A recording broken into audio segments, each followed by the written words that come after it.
ಮೂಡಾ ಪ್ರಕರಣದಲ್ಲಿ ಕೋರ್ಟ್ ನಿರ್ದೇಶನದಂತೆ ಸಿಎಂ ವಿರುದ್ಧ ಇವತ್ತು ಎಫ್ಐಆರ್ ದಾಖಲಾಗುವಂತಹ ಸಾಧ್ಯತೆ ಇದೆ. ಸಿಆರ್ಪಿಸಿ 156(3) ಅಡಿ ಎಫ್ಐಆರ್ ಮಾಡೋದಕ್ಕೆ ಮೈಸೂರಿನ ಲೋಕಾಯುಕ್ತ ಎಸ್ಪಿಗೆ ಕೋರ್ಟ್ ಸೂಚನೆಯನ್ನ ಕೊಟ್ಟಿದೆ.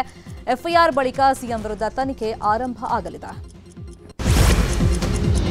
ಹರಿಯಾಣದಲ್ಲಿ ನಡೆದಂತಹ ಚುನಾವಣಾ ಪ್ರಚಾರದಲ್ಲಿ ಸಿಎಂ ಸಿದ್ದರಾಮಯ್ಯ ವಿರುದ್ಧ ಮೋದಿ ಕಿಡಿಕಾರಿದ್ರು. ಇದೇ ವಿಚಾರವಾಗಿ ಮಾಧ್ಯಮ ಪ್ರಕಟಣೆ ಹೊರಡಿಸಿರುವಂತಹ ಸಿಎಂ ಸಿದ್ದರಾಮಯ್ಯ ನೇರ ಚರ್ಚೆಗೆ ನಾನ್ ಸಿದ್ಧ, ದೂರದ ಊರಲ್ಲಿ ನಿಂತುಕೊಂಡು ಗಾಳಿಯಲ್ಲಿ ಗುಂಡು ಹೊಡಿಬೇಡಿ ಅಂತ ತಿರುಗೇಟನ್ನು ಕೊಟ್ಟಿದ್ದಾರೆ. ಸಿಎಂ ಸಿದ್ದರಾಮಯ್ಯ ಇವತ್ತು ಸಚಿವ ಸಂಪುಟ ಸಭೆಯನ್ನು ನಡೆಸಲಿದ್ದಾರೆ. ವಿಧಾನಸೌಧದಲ್ಲಿ ಮಧ್ಯಾಹ್ನ 12ವರೆಗೆ ಕ್ಯಾಬಿನೆಟ್ ಸಭೆ ನಡೆಯಲಿದ್ದು ಆಡಳಿತಾತ್ಮಕ ವಿಷಯಗಳ ಬಗ್ಗೆ ನಿರ್ಣಯ ಕೈಗೊಳ್ಳುವಂತಹ ಸಾಧ್ಯತೆ ಇದೆ. ಮೂಡಾ ಟೆನ್ಷನ್ ನಡುವೆ ಸಿಎಂ ಸಿದ್ದರಾಮಯ್ಯ 3 ದಿನ ಮೈಸೂರು ಪ್ರವಾಸವನ್ನು ಕೈಗೊಂಡಿದ್ದಾರೆ. ನಾಳೆ ಮೈಸೂರಿಗೆ ಆಗಮಿಸಲಿರುವಂತಹ ಸಿಎಂ ವಿವಿಧ ಕಾರ್ಯಕ್ರಮಗಳಲ್ಲಿ ಭಾಗಿಯಾಗಿ ಜಿಲ್ಲಾ ಪ್ರಗತಿ ಪರಿಶೀಲನಾ ಸಭೆಯನ್ನು ನಡೆಸಲಿದ್ದಾರೆ. ಶನಿವಾರ ಗ್ಯಾರಂಟಿ ಯೋಜನೆಗಳ ಪುಸ್ತಕ ಬಿಡುಗಡೆ ಮಾಡಿ ಭಾನುವಾರ ಮತ್ತೆ ಬೆಂಗಳೂರಿಗೆ ವಾಪಸ್ಸಾಗಲಿದ್ದಾರೆ. ರೇಣುಕಾಸ್ವಾಮಿ ಕೊಲೆ ಕೇಸಲ್ಲಿ A2 ದರ್ಶನ್ ಜಾಮೀನು ಅರ್ಜಿ ವಿಚಾರಣೆ ನಾಳೆ ನಡೆಯಲಿದೆ. ಈ ಮಧ್ಯೆ ಸಾಕ್ಷ್ಯ ನಾಶಕ್ಕೆ ಬಳಸಿದ್ದಾರೆ ಎನ್ನಲಾದ 84 ಲಕ್ಷದ ಹಣದ ಮೂಲಕ್ಕೆ ಐಟಿ ಕೈ ಹಾಕಿದೆ. ಈ ಸಂಬಂಧ ಇವತ್ತು ಬಳ್ಳಾರಿ ಜೈಲಿಗೆ ತೆರಳಿ ದರ್ಶನ್ ವಿಚಾರಣೆಯನ್ನ ನಡೆಸಲಿದ್ದಾರೆ ಅಧಿಕಾರಿಗಳು.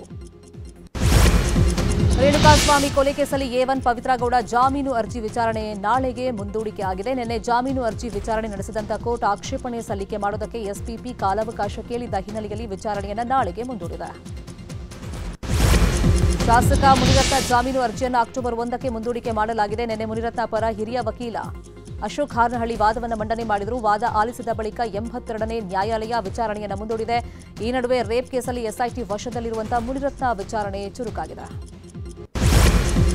ದ್ರಾಕ್ಷಿ ತೋಟದಲ್ಲಿ ಕೆಲಸ ನಿರ್ವಹಿಸ್ತಾ ಇರುವಾಗ ವಿದ್ಯುತ್ ತಂತಿ ತಗುಲಿ ಸಹೋದರರಿಬ್ಬರು ಸಾವನ್ನಪ್ಪಿದ್ದಾರೆ. ವಿಜಯಪುರದ ತಿಕೋಟ ಬಳಿಯಲ್ಲಿ ಘಟನೆ ನಡೆದಿದೆ. ಮೃತರನ್ನ ಶ್ರೀಕಾಂತ್ ದುಂಡಪ್ಪ ಮತ್ತು ರಾಜ್ಕುಮಾರ್ ದುಂಡಪ್ಪ ಅಂತ ಗುರುತಿಸಲಾಗಿದೆ. ಹೆಂಡತಿನ ಮನೆ ಕಳಿಸಿಲ್ಲ ಅಂತ ಸಿಟ್ಟಾದ ಅಳಿಯನೊಬ್ಬ ಅಡಿಕೆ ತೋಟ ನಾಶ ಮಾಡಿರುವಂತಹ ಘಟನೆ ಹಾನಗಲ್ನ ಬಸಾಪುರದಲ್ಲಿ ನಡೆದಿದೆ. ದೇವೇಂದ್ರಪ್ಪ ಫಕೀರಪ್ಪ ಗಾಣಿಗೇರ ಅವರ ಅಡಿಕೆ ತೋಟ ಹಾಳಾಗಿದ್ದು ಅಳಿಯ ಬಸವರಾಜ್ ವಿರುದ್ಧ ದೂರು ನೀಡಲಾಗಿದೆ. ವಿಜಯಪುರ ಜಿಲ್ಲೆ ಸಿಂದಗಿ ಪಟ್ಟಣದಲ್ಲಿ ಅಕ್ರಮ ಹಾಗೂ ಒತ್ತುವರಿ ಮಾಡಿಕೊಂಡಿದ್ದ ಅಂಗಡಿಗಳ ತೆರವು ಕಾರ್ಯ ನಡೆಯಿತು. ವಾಹನ ಸವಾರರು ಹಾಗೂ ಪಾದಚಾರಿಗಳ ಸ್ಥಳವನ್ನು ತೆರವು ಮಾಡುವಂತೆ ಆಗ್ರಹ ಕೇಳಿಬಂದಿತು. ಈ ಹಿನ್ನೆಲೆಯಲ್ಲಿ ಪುರಸಭೆ ವತಿಯಿಂದ ತೆರವು ಕಾರ್ಯಾಚರಣೆಯನ್ನು ಮಾಡಲಾಗಿದೆ.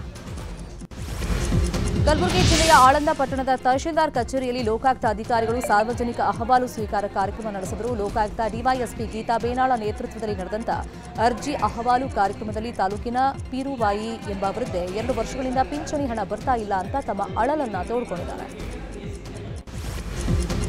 ಬೀದರ್ ಜಿಲ್ಲೆಯ ಔರಾದ್ ಕ್ಷೇತ್ರದಾದ್ಯಂತ ಕೇಂದ್ರದ ಮಹತ್ವಾಕಾಂಕ್ಷಿ ಯೋಜನೆ ಜಲ್ ಜೀವನ್ ಮಿಷನ್ ಕಾಮಗಾರಿ ಸಂಪೂರ್ಣವಾಗಿ ಹಳ್ಳ ಹಿಡಿದಿದೆ. ಯಾವ ನಲ್ಲಿಗಳಲ್ಲಿಯೂ ನೀರು ಬರ್ತಾ ಇಲ್ಲ. ಕಳಪೆ ಕಾಮಗಾರಿ ಮಾಡಿದ ಅಧಿಕಾರಿಗಳು ಹಾಗೂ ಗುತ್ತಿಗೆದಾರರಿಂದ ಹಣ ರಿಕವರಿ ಮಾಡಿ ಅಂತ ಶಾಸಕ ಪ್ರಭು ಚೌಹಾಣ್ ಒತ್ತಾಯವನ್ನು ಮಾಡಿದ್ದಾರೆ. ಕೊಪ್ಪಳ ಜಿಲ್ಲೆಯ ಭಾಗ್ಯನಗರ ಪಟ್ಟಣ ಪಂಚಾಯತ್ ಮುಖ್ಯಾಧಿಕಾರಿ ಸುರೇಶ್ ಬಬಲಾದ ಜ್ಞಾನಭಾರತಿ ಶಿಕ್ಷಣ ಸಂಸ್ಥೆಯ ಜೊತೆ ಸೇರಿ ಸರ್ಕಾರಿ ನಿವೇಶನ ಕಬಳಿಸಿದ್ದಾರೆ ಅನ್ನುವ ಆರೋಪ ಕೇಳಿಬಂದಿದೆ. ಈ ಬಗ್ಗೆ ಜಿಲ್ಲಾ ಕಾಂಗ್ರೆಸ್ ಪ್ರಧಾನ ಕಾರ್ಯದರ್ಶಿ ಕೃಷ್ಣ ಇಟ್ಟಂಗಿ ಜಿಲ್ಲಾಧಿಕಾರಿಗೆ ದೂರು ನೀಡಿ ಕ್ರಮ ಕೈಗೊಳ್ಳುವಂತೆ ಆಗ್ರಹವನ್ನು ಮಾಡಿದ್ದಾರೆ.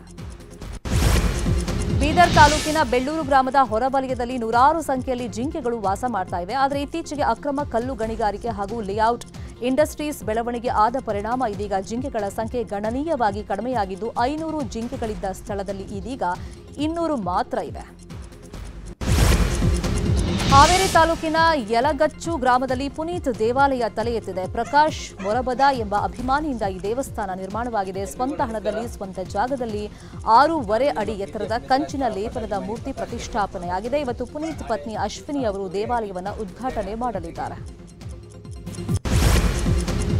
ವಿಶ್ವವಿಖ್ಯಾತ ಮೈಸೂರು ದಸರಾ ಸಂಭ್ರಮ ಕಳೆಗಟ್ಟಿದೆ. ಇವತ್ತು ದಸರಾ ಗಜಪಡೆಗೆ ಪೂರ್ವಭಾವಿ ಕುಶಾಲತೋಪು ತಾಲೀಮು ನಡೆಯಲಿದೆ. ಇವತ್ತು ಮತ್ತು ಸೆಪ್ಟೆಂಬರ್ 29 ಹಾಗೂ ಅಕ್ಟೋಬರ್ 1ರಂದು ಗಜಪಡೆಗೆ ಸಿಡಿಮದ್ದು ಸಿಡಿಸುವ ತಾಲೀಮು ನಡೆಸುವುದಕ್ಕೆ ನಿರ್ಧಾರವನ್ನು ಮಾಡಲಾಗಿದೆ.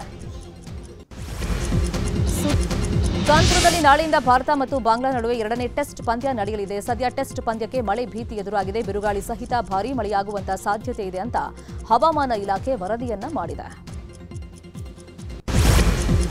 ಭೂಲ್ ಭುಲಯ್ಯ 3 ಕಾರ್ತಿಕ್ ಆರ್ಯನ್ ತೃಪ್ತಿ ದಿಮ್ರಿ ನಟನೆಯಲ್ಲಿ ಬರ್ತಿರುವಂತಹ ಸಿನಿಮಾ ದೀಪಾವಳಿಗೆ ಈ ಸಿನಿಮಾ ಬರಲಿದ್ದು ಸದ್ಯ ಚಿತ್ರದ ಪೋಸ್ಟರ್ ಒಂದು ರಿಲೀಸ್ ಆಗಿದೆ. ಸಿನಿಮಾ ಮೇಲೆ ಕುತೂಹಲವನ್ನ ಈ ಪೋಸ್ಟರ್ ಹೆಚ್ಚು ಮಾಡಿದೆ.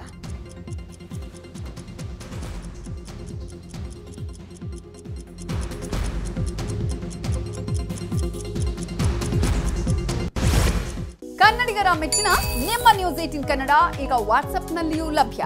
ಕರ್ನಾಟಕ ಮತ್ತು ದೇಶ ವಿದೇಶದ 360 ಡಿಗ್ರಿ ಸುದ್ದಿ ವಿವರವನ್ನ ನೀವು ನಿಮ್ಮ ಕೈ ಬೆರಳುಗಳಲ್ಲಿಯೇ ಪಡೆಯೋದಿಕ್ಕೆ ಈ QR ಕೋಡ್ ಅನ್ನ ಸ್ಕ್ಯಾನ್ ಮಾಡಿ.